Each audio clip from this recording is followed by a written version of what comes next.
नमस्कार दोस्तों, stock market strategy में फिर से एक बार आपको बहुत-बहुत स्वागत है।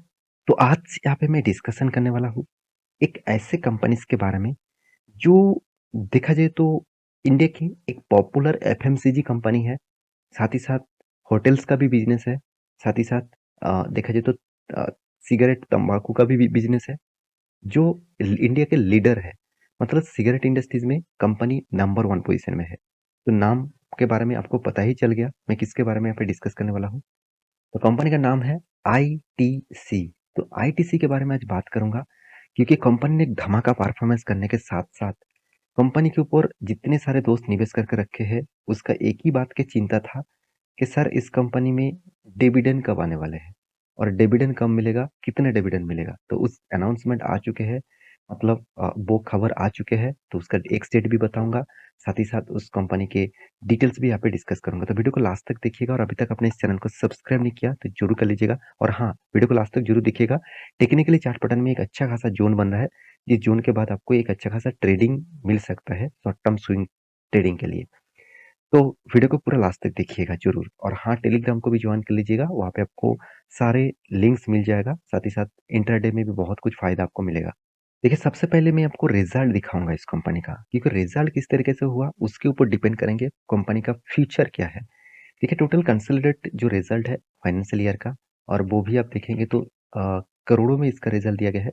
और यहाँ पे देखिए फर्स्ट जो कॉलम है, वो इस बार का रिज़ल्ट, इसका मतलब क्वार्टर 3 का रिज़ल्ट। सेकंड जो कॉलम है, वो क्वार्टर 2 का रिज़ल्ट।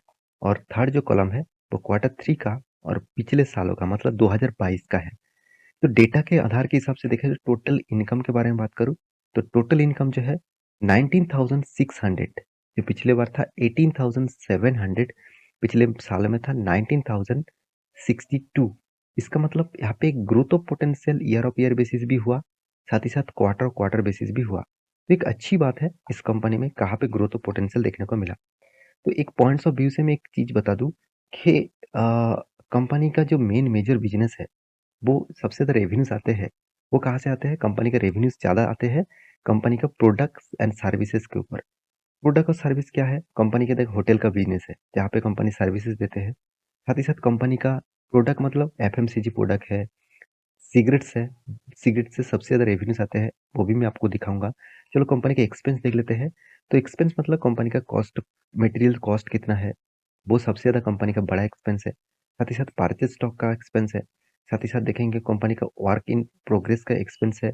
तो साथ ही साथ जो जो मतलब टैक्सेस है, फाइनेंशियल कॉस्ट है, एम्प्लॉयी कॉस्ट है, डेप्रिसिएशन कॉस्ट है, सब कुछ जोड़कर टोटल एक्सपेंस के बारे में बात करूँ तो 12,772 करोड़ का, पिछली बार था 13,200 करोड़ का, पिछले सालों में था 12,800 करोड़ का। इसका मतलब यहाँ पे एक अच्छा खासा ग्रोथ मतलब देखने को मिला। सेल्स में भी कम हुआ, मतलब इनकम भी ज़्यादा हुआ। इसके लिए कंपनी ने प्रॉफिट धमाका जैसा किया। चलो मैं आपको प्रॉफिट दिखा देता हूँ, सब कुछ टैक्सेस को कट करने के बाद टोटल कॉम्प्रिहेंसिव इनकम। तो टोटल कॉम्प्रिहेंसिव इनकम देखेंगे तो कितना, 5,000 के आसपास, 5,000 मतलब 5,073 करोड़ के आसपास टोटल इनकम हुआ, जो पिछले बार कितना था, 4,085 करोड़ का। पिछले सालों में था 5,307 करोड़ का। तो आप कहेंगे सर पिछले सालों से तो कंपनी का प्रॉफिट डाउन हो चुके हैं। हाँ, आपके बात भी सही है, इसलिए थोड़ा सा मतलब चार्ट में थोड़ा सा मतलब इस तरीके से गिरावट देखने को मिला। तो उसके बाद देखिए शार्प रिकवरी भी हुआ। तो इस तरीके से गिरावट के पीछे दो लॉजिक है। आपको मैं 5 दिन के बारे में बात करूँ, देखिए कुछ फर्क नहीं पड़ा, 5 दिन में 9% के आसपास यहाँ पे रिटर्न कंपनी दे चुके हैं। तो अच्छा खासा यहाँ पे ग्रोथ जरूर हुआ है। तो कंपनी का प्रॉफिट अर्निंग रेशियो जो है वो कितना बढ़ चुका है, 1 रुपये के फेस वैल्यू के हिसाब से कंपनी को 4 रुपीज़ के आसपास अर्निंग हुआ है, जो पिछले बार 3.5 रुपीज़ से भी कम था। 3 रुपीज़ 30 मतलब 3 रुपीज़ और 30 पैसे के आसपास था। पिछले सालों में 3 रुपीज़ 70 पैसे के आसपास था। इसका मतलब यहाँ पे एक अच्छा खासा ग्रोथ ऑफ पोटेंशियल देखने को मिला है। तो मेरे कहने का मतलब है कंपनी ने जबरदस्त यहाँ पे परफॉर्मेंस ऑब्वियसली किया है पिछले क्वार्टर के हिसाब से। और कंपनी, जो मैं बात आपको करने वाला था कंपनी के डिविडेंड इशू, तो कंपनी डिविडेंड इशू भी कर चुके हैं। चलो मैं आपको दिखाऊंगा, उससे पहले एक पॉइंट्स आपके साथ शेयर करूंगा, वो है सेगमेंट वाइज कंपनी का बिजनेस। देखिए जो सेगमेंट वाइज कंपनी का बिजनेस मैं आपको बताया हूँ, देखिए मतलब 2 दिन पहले बजट आया था। आप सभी जानते हैं कि दो कुछ दिन पहले ही बजट आया था, वहाँ पे बताया गया था जितने सारे सिगरेट्स कंपनी है, जितने सारे अल्कोहल कंपनी है, उसके ऊपर गवर्नमेंट चार्जेस जो है वो बढ़ाने वाले हैं। तो बहुत सारे लोगों ने ये सोचा कि गवर्नमेंट चार्जेस बढ़ जाएगा तो आईटीसी तो सबसे पहले गिरेगा। तो ऐसे बिल्कुल भी नहीं हुआ। जब इस तरीके से न्यूज़ आया, मैं इंटरडे में भी काम किया था, स्टॉक में ज़बरदस्त गिरावट हुआ था और उससे ज़्यादा रिकवरी भी हो गया। क्योंकि देखिए तंबाकू एक ऐसे प्रोडक्ट है, अल्कोहल एक ऐसे प्रोडक्ट है, कितना भी दाम बढ़ा दे, उसका हमेशा डिमांड रहता ही है इंडिया में। ये तो आप हमेशा जानते ही है। लॉकडाउन के बाद जब फास्ट कोई भी अल्कोहल का शॉप ओपन हुआ, तो कितना बड़ा लंबा लाइन था। वहां से ही पता चल गया इंडिया में खाने की चीज मिले ना मिले, अल्कोहल का चीज मिलना ही चाहिए। तो मतलब कोई रेशंस में भी आपको अल्कोहल देना चाहिए। तो यहाँ पे देख सकते हैं कंपनी के एफएमसीजी मतलब सिगरेट और आदर्श के हिसाब से सिगरेट में कितना रेवेन्यू जनरेट हो रहा है आप देख सकते हैं।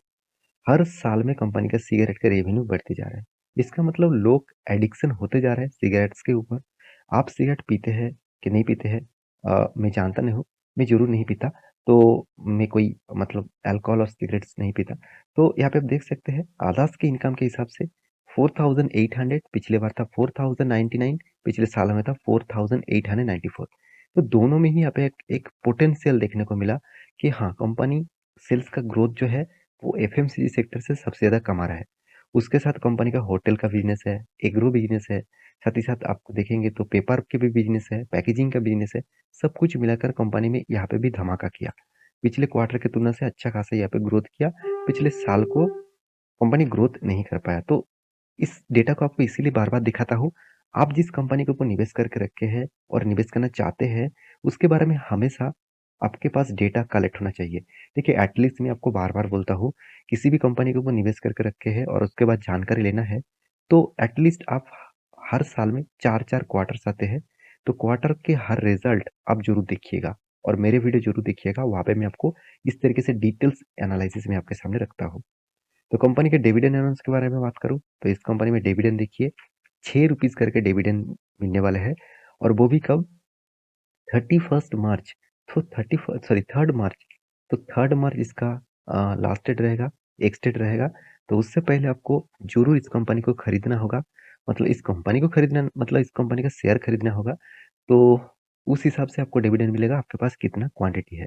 देखिए डिविडेंड देने के मामले में कंपनी का जो डिविडेंड यील्ड है वो 3.02% के आसपास है। मतलब आप साल भर में आपको 1 लाख के हिसाब से अगर निवेश करके रखे इस कंपनी में तो आपको 3000 रुपया डिविडेंड के हिसाब से मिल चुके हैं। तो एक एक्स्ट्रा बेनिफिट के हिसाब से आपको मिल रहा है तो एक बहुत अच्छी बात है। बहुत सारे कंपनीज आपको डिविडेंड अच्छा खासा देते हैं, बहुत सारे कंपनीज आपको रिटर्न अच्छा खासा देते हैं। इस कंपनी का इन्वेस्टर के बारे में बात करूँ सिर्फ एक ही पॉइंट्स आपको दिखाऊंगा। कोई भी प्रोमोटर तो नहीं है। एफआईएस और डीएस के मामले में एफआईएस और डीएस ने ही इतना ज्यादा माल उठा के रखा। देखिए कोई भी माल बेचा नहीं। एफआईएस के पास तो कुछ होल्डिंग ही नहीं था 2022 के जून के क्वार्टर के खत्म होने तक। उसके बाद ये लगातार दो क्वार्टर में तगड़ा बाइंग किया, इसीलिए स्टॉक तो रॉकेट की तरह भागा। आप देख सकते हैं चार्ट पैटर्न में। तो मैं जो टेक्निकली चार्ट पैटर्न आपको बताने वाला था, ध्यान से देखना इस चीज को, जल्दबाजी मत करना। यहाँ पे मैं कुछ सिखाने वाला हूँ। देखिए यहाँ पे जो हाई किए थे करीबन आप 2017 के बाद जो हाई था उस लेवल को फर्स्ट टाइम ब्रेक करने के जा रहा है। और वो भी ब्रेक जो किया बहुत स्ट्रॉन्ग वॉल्यूम के साथ, मतलब बहुत तेजी वॉल्यूम के साथ ब्रेक किया। मेरे हिसाब से स्ट्रॉन्ग वॉल्यूम ब्रेकआउट हुआ। तो फिर भी आप एग्रेसिवली बाय मत कर लीजिएगा। क्योंकि यहाँ पे इस तरीके से लॉन्ग जर्नी, मतलब यहाँ पे जो जोन है इसको बोला जाता है रेजिस्टेंस कम सप्लाई जोन। सप्लाई जोन क्यों? क्योंकि यहाँ से देखिए बिग क्रैश देखने को मिला, बिग क्रैश। तो इस जोन कितना था? 368 के आसपास था।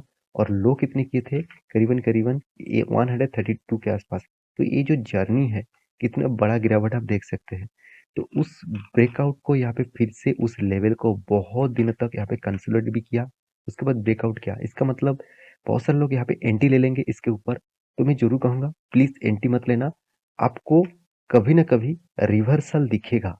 रिवर्सल दिखकर अगर ब्रेकआउट दिखे, उस कैंडल के ऊपर अगर क्लोजिंग दे, इस तरीके से अगर कैंडल फिर से बने, तो सोचना आपका एंटी लेवल आ गया। और उसके नीचे आपको स्टॉप लॉस लगाना है और 1:3 रेशियो तक आपको ट्रेलिंग टारगेट रखना है। तो मैं इस तरीके से काम करता हूँ, अगर इस तरीके से टेक्निकली चार्ट पैटर्न आप देखना चाहेंगे, तो मेरे टेलीग्राम को ज़रूर जॉइन कर सकते हो, वहाँ पे मैं सब कुछ अपडेट आपको दे देता हूँ। तो मेरे वीडियो कैसा लगा ज़रूर कमेंट करना, इसी तरीके से वीडियो पाने के लिए चैनल को सब्सक्राइब भी करना। मिलते हैं नेक्स्ट वीडियो में, तब तक के लिए अच्छे से रहिए, अपना ख्याल रखिए।